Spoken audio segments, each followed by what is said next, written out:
Hello everyone. BA MS पाठशाला में आपका स्वागत है। चलिए हम लोग आज एक नया चैप्टर पढ़ने वाले हैं जिसका नाम है द्रव विज्ञानियम। ठीक है, ये पदार्थ विज्ञान का चैप्टर नंबर 3 है। काफी छोटा सा चैप्टर है, आसान है, तो टेंशन नहीं लेना है। बस आप नोट्स को एक बार नोट्स बनाएंगे जरूर। ठीक है, काफी आसान है, आप खुद से भी पढ़ेंगे आ जाएगा ये चीज समझ में। पर मैं एक बार एक्सप्लेनेशन दे देता हूँ। ठीक है, और क्या इम्पोर्टेंट है वो चीज बता दूंगा, और आप इसको स्क्रीनशॉट लेकर के नोट्स एज अ नोट्स आप प्रिपेयर कर सकते हैं। ठीक है, द्रव विज्ञानियम चलिए देखते हैं। सबसे पहले पढ़ना है द्रव का लक्षण। ठीक है, लक्षण यात्राश्रिता कर्म गुना कारणम समवायी तद द्रव्यम। ठीक है, चरक संहिता 1/50। ठीक है, अब सुनिए, द्रव उसे कहते हैं जिस पर कर्म और गुण समवाय संबंध में रहते हैं, उसे द्रव कहते हैं। जिस द्रव उसे कहते हैं जिस पर कर्म और गुण समवाय संबंध से रहे, मतलब कर्म है तो उसका कुछ ना कुछ गुण है।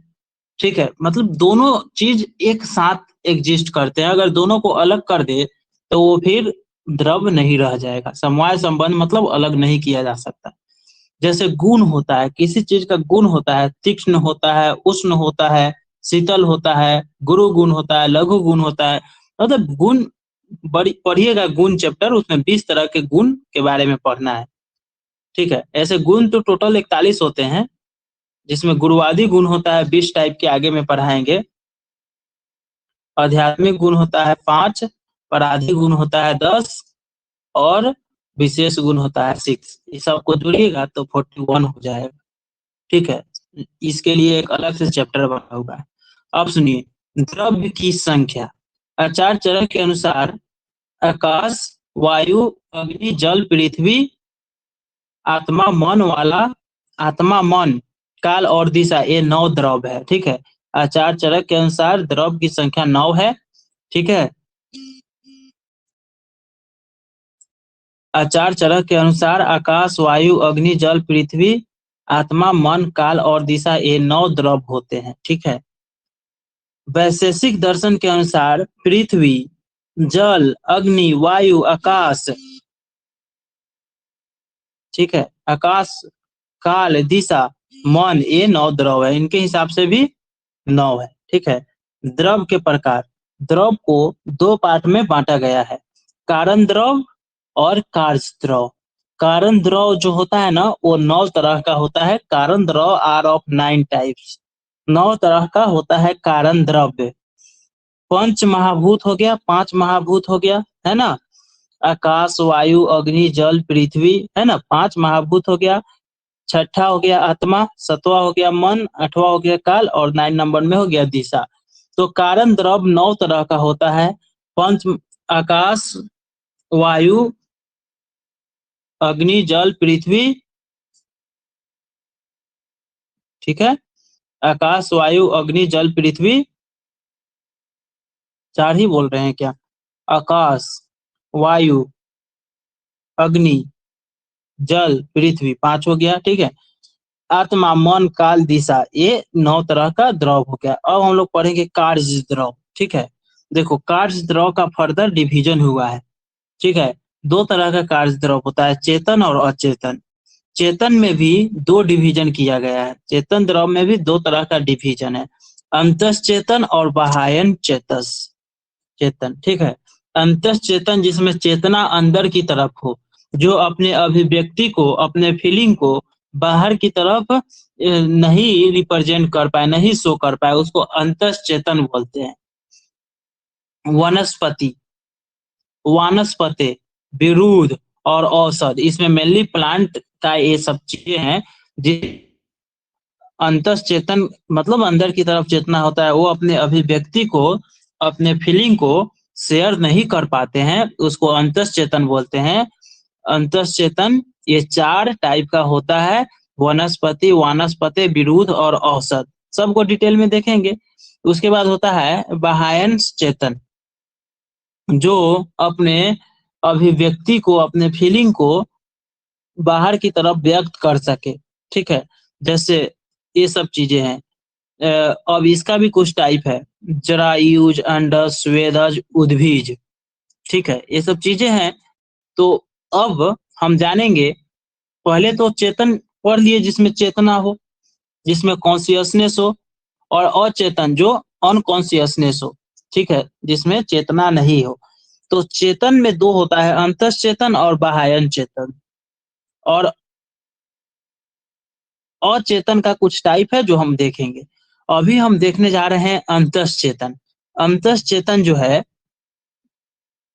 अंतश्चेतन में पहला है, अंतश्चेतन में पहला टॉपिक है वनस्पति, फिर वानस्पति, फिर विरुद्ध, सबके बारे में पढ़ेंगे। उससे पहले थोड़ा सा कारण द्रव के बारे में थोड़ा और चीज देख लेते हैं। देखो, कारण द्रव तो 9 होता है, पता है। 9 में आकाश, वायु, अग्नि, जल, पृथ्वी, आत्मा, मन, काल, दिशा। इनमें पृथ्वी, जल, अग्नि और वायु ये परमाणु के रूप में रहते हैं। बाकी 5 आकाश, मन, काल, दिशा नित्य रूप में रहते हैं, ठीक है। मतलब मेनली जो फिजिकली एग्जिस्ट करता है वो क्या रहता है, पृथ्वी, जल, अग्नि और वायु ये परमाणु के रूप में रहते हैं, ठीक है। और बाकी जो 5 बच गया, ठीक है, जैसे आकाश, मन, काल, ये सब नित्य रूप में रहते हैं, मतलब उसमें ये चीज पाए जाते हैं। आत्मा है तो आत्मा हमारे बॉडी में पाए जाते हैं, लेकिन हमारा बॉडी क्या चीज से बना है, जल, पृथ्वी, 5 महाभूत से बना है। लेकिन फिजिकली अणु के रूप में कौन पाया जाता है, आकाश तो नहीं पाया जाता है। क्या, आकाश तो खाली जगह है। अब सुनिए, कार्य द्रव से उत्पन्न होने वाली सृष्टि के सभी द्रव कार्य द्रव कहलाते हैं, ठीक है। कार्य द्रव घर पर, गोधूम आदि, मतलब कार्य द्रव कारण द्रव से उत्पन्न होने वाले, किसी न किसी कारण से उत्पन्न हुआ है तो उसको कार्य द्रव बोलते हैं, ठीक है। यह भी 2 प्रकार का होता है कार्य द्रव, चेतन और अचेतन। चेतन के बारे में हम लोग पहले पढ़ेंगे। चेत अब उसे कहते हैं जिसमें चेतना धातु का निवास और अभिव्यक्ति हो, जैसे जीव जंतु, वृक्ष, है ना। चेतन को 2 पार्ट में बांट दिए हैं, अंतश्चेतन और बाह्यन चेतन। अंतश्चेतन उसको बोलते हैं, इस वर्ग में वनस्पति का वर्गीकरण किया गया है, ठीक है। इसमें जीवधारियों में अपनी संवेदना को व्यक्त करने की शक्ति नहीं होती है। अब अपने संवेदना को, मतलब को रिप्रेजेंट नहीं कर पाते हैं ये लोग, ठीक है। अब इसका भी, और अंतश्चेतन उसको बोलते हैं, अंतःचेतन इसलिए कहते हैं क्योंकि इसमें चेतना का संचार बाहर रूप से प्रकट नहीं होता, इसीलिए अंतःचेतन मतलब अंदर की तरफ चेतना, बाह्यन चेतन मतलब बाहर की तरफ, है ना। अंतःचेतन का ये 4 टाइप है। सबसे पहला पढ़ेंगे वनस्पति। वनस्पति जिसमें केवल फल लगते हैं, पुष्प अदृश्य होते हैं, पुष्प भी लगता है लेकिन दिखाई नहीं देता है, इन्हें वनस्पति कहते हैं। जैसे वट, पीपल, ठीक है, वट, वट का पीपल होता है, पीपल पीपल का पेड़ होता है, और गुलर का पेड़ होता है ना।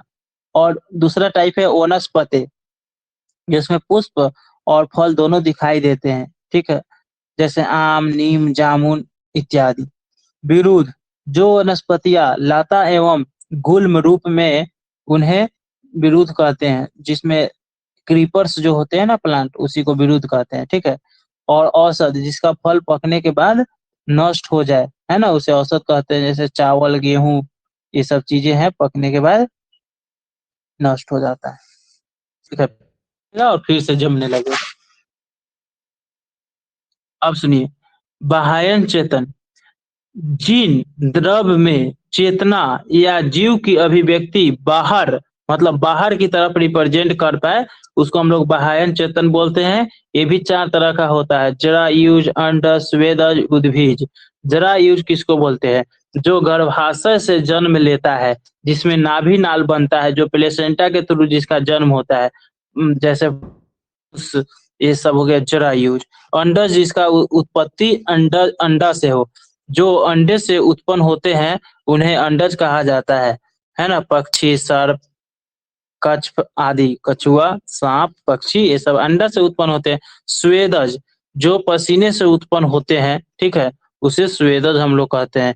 जैसे कीट वगैरह हो गया, ठीक है, कृमि, बैक्टीरिया, ये सब चीज आ जाते हैं, ठीक है। उसके बाद होगा स्वेदज।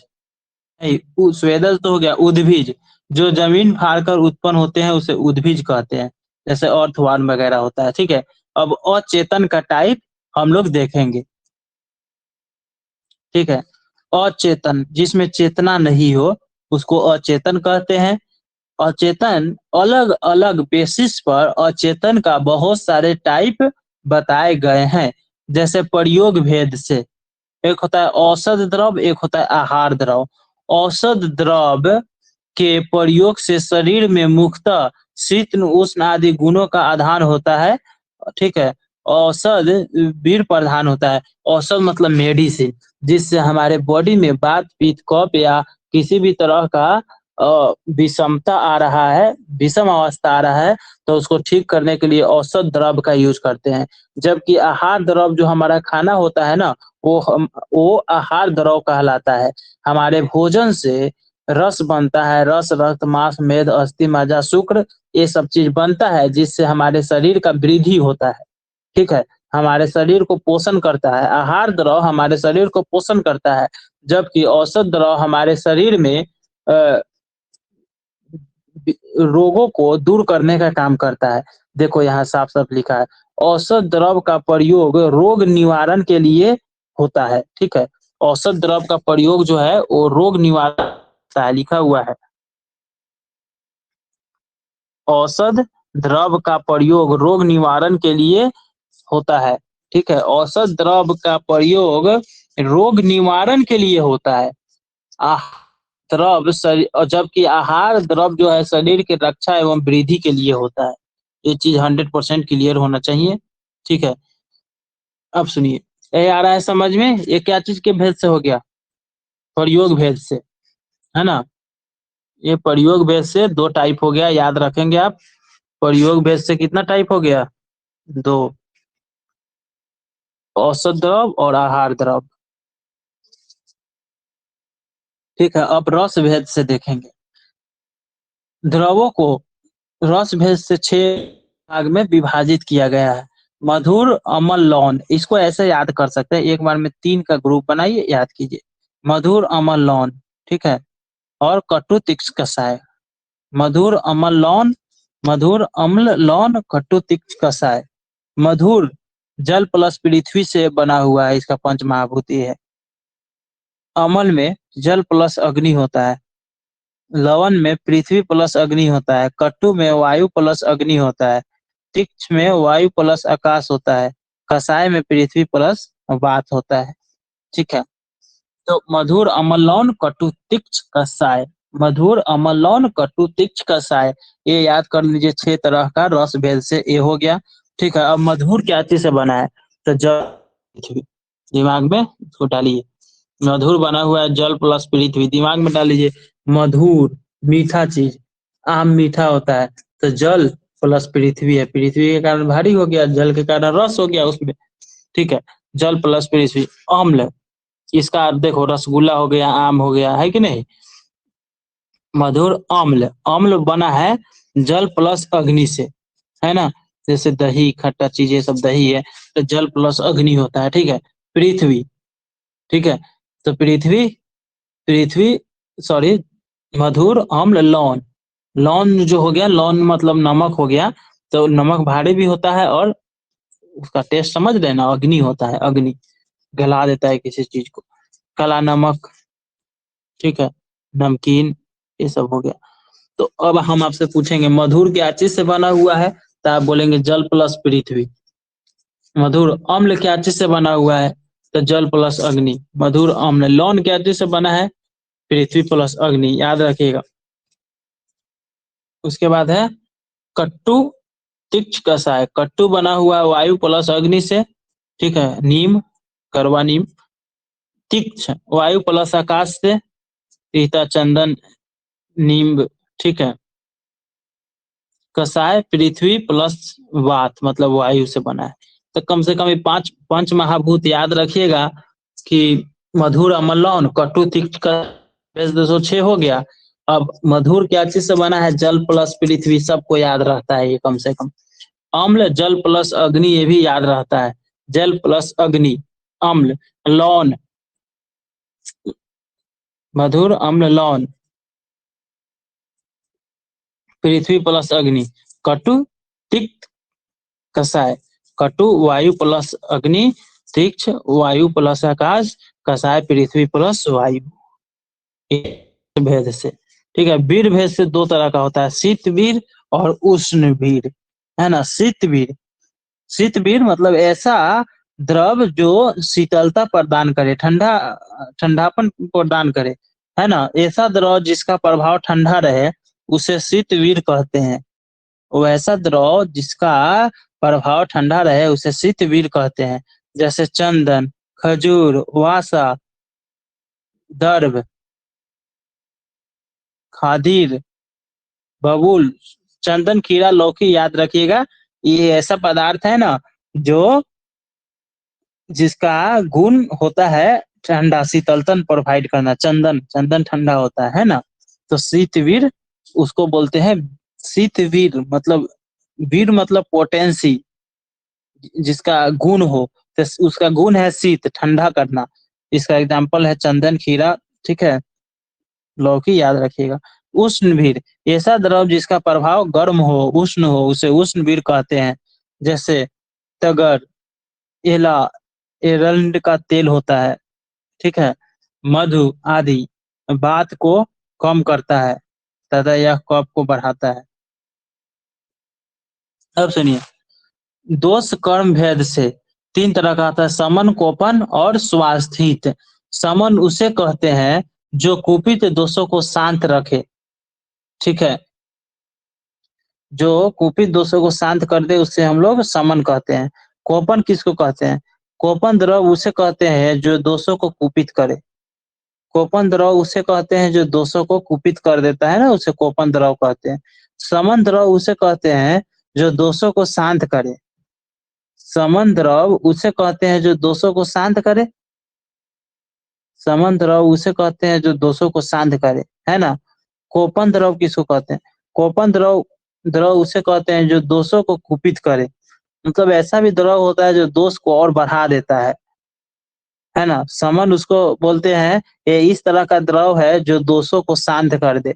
और स्वास्थ्य हित, स्वास्थ्य द्रव उसे कहते हैं जो दोषों को सम अवस्था में बनाए रखे, मतलब स्वास्थ्य के लिए हितकारी हो, ठीक है। तो ये याद रखना है, समन, कोपन और स्वास्थित, दोष कर्म भेद से। समन, कोपन, स्वास्थित। समन जो दोषों को शांत कर दे, समन मतलब शांत करना, कोपन मतलब कुपित करना, जो दोषों को कुपित कर दे, और स्वास्थित मतलब जो दोषों को सम अवस्था में बनाए रखे, है ना। अब होता है आहार भेद से, ठीक है। आहार भेद से 12 होता है, ठीक है। तो मैं बता देता हूँ।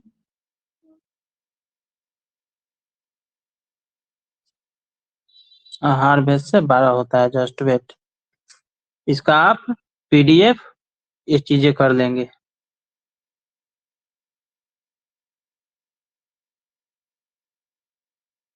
Just wait.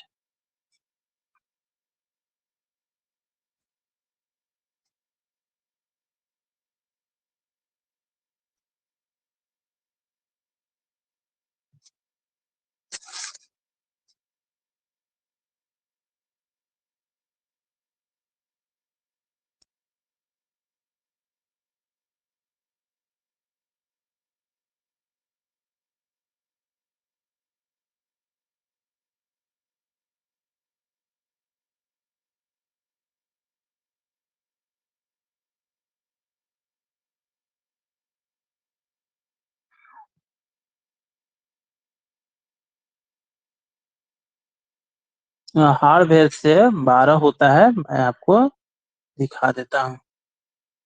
Just wait.